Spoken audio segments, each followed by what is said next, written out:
പ്രിയപ്പെട്ട സുഹൃത്തുക്കളെ, അപ്പൻ്റെ മോൻ്റെയും പുതിയൊരു വീട്ടിലേക്ക് എല്ലാവർക്കും സ്വാഗതം. അപ്പോൾ ഞാൻ ഇന്നലെ കുറച്ച് കാര്യങ്ങൾ പറഞ്ഞു. ഞാൻ ഈ പോളണ്ടിൽ വന്നത് എങ്ങനെയാണെന്നുള്ളത് ഷോർട്ടായിട്ട് പറഞ്ഞു. പിന്നെ എനിക്ക് മെയിനായിട്ട് പറയാനെന്ന് വെച്ച് കഴിഞ്ഞാൽ, ഈ പറഞ്ഞ പോലെ ഈ റീലും കണ്ട് നമ്മൾ ഈ വീഡിയോസൊക്കെ കാണുന്ന പോലെ അത്ര എളുപ്പമല്ല ഇവിടുത്തെ ജോലിയും കാര്യങ്ങളൊക്കെ. നമ്മളതുകൂടെ മനസ്സിലാക്കണം. ചിലരിവിടെ വന്നിട്ട്, എൻ്റെ കൂടെ വന്ന ബാച്ചിൽ വന്ന 2 പേര് തിരിച്ചു പോയിട്ടുണ്ട്.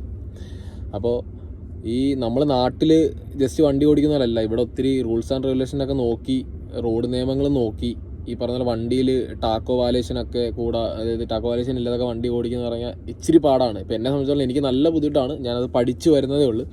അപ്പോൾ വീഡിയോ കണ്ടിട്ട്, വീഡിയോക്കകത്ത് എഡിറ്റിംഗ് ഒക്കെ ചെയ്ത് സ്ഥലമൊക്കെ എഡിറ്റ് ചെയ്ത് കണ്ടിട്ട് ആരും ചാടിക്കടിച്ച് വരാൻ നിൽക്കരുത്. വന്ന് കഴിഞ്ഞിട്ട് ഇവിടെ വന്ന് ബുദ്ധിമുട്ടാന്ന് പറയാം. പിന്നെ തിരിച്ചു പോയി അത്ര പൈസ മുടക്കി, അതായത് നല്ല ഏജൻസിയിൽ പൈസ കൊടുത്ത് കയറി വന്നിട്ട് ഇവിടെ വന്നിട്ട് ബുദ്ധിമുട്ടാന്ന് പറയാൻ കയറി ആരും പോകരുത്. എനിക്ക് അത്രേ പറയാനുള്ളൂ.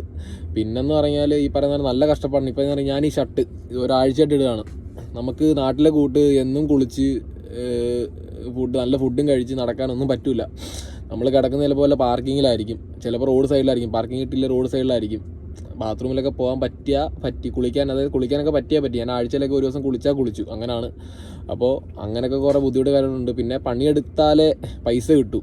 പണിയെടുക്കുക, നമുക്ക് ചുമ്മാ വണ്ടി ഓടിച്ചാൽ മാത്രം പോരാ, ഒത്തിരി കാര്യങ്ങളുണ്ട്. അപ്പോൾ ആ കുറച്ച് കാര്യങ്ങൾ ഞാനിപ്പോൾ നിങ്ങൾക്ക് ജസ്റ്റ് ഷോർട്ടായിട്ട് പറഞ്ഞു തന്നെ. പിന്നെ ഈ മെസ്സേജ് അയക്കുന്നവരോടൊക്കെ എനിക്ക് പറയാനുള്ളതെന്ന് പറഞ്ഞാൽ, നിങ്ങൾ നല്ല ഏജൻസി നോക്കുക. ഞാൻ എൻ്റെ ഒരു ഏജൻസിയുടെ കാര്യം ഞാൻ പറഞ്ഞു, ഡ്രീം ആക്സസ് കൊല്ലം. പക്ഷേ ആ ഏജൻസി കുഴപ്പമില്ല, ഞാനിവിടെ വന്നവരെ കുഴപ്പമൊന്നുമില്ല. പിന്നെ നിങ്ങൾക്കറിയാവുന്ന ഏജൻസിയുടെ നോക്കുക. നല്ല പൈസ ചിലവുണ്ട്, പെട്ടെന്ന് കയറി വരാൻ പറ്റില്ല. GCC രാജ്യം പോലെ അല്ല ഇത്. നമുക്ക് വിസയൊക്കെ അടിച്ച് കിട്ടാൻ ഭയങ്കര പാടാണ്. പിന്നെ നിയമം മാറ്റുന്ന എപ്പോഴാണെന്ന് നമുക്ക് പറയാൻ പറ്റില്ല. അപ്പോൾ അതുകൊണ്ട് മാക്സിമം എല്ലാവരും എന്താ പറയുക, നല്ല രീതിയിൽ തന്നെ ഏജൻസി നല്ലത് നോക്കുക, അത്രേ പറയാനുള്ളൂ. പിന്നെന്ന് പറഞ്ഞാൽ ഇപ്പോൾ മഞ്ഞുകാലമാണ്. ബാക്കി ഇപ്പം നമ്മുടെ കൂടെയുള്ള ഡ്രൈവർമാരൊക്കെ സേഫായിട്ട് വണ്ടി ഓടിക്കുക.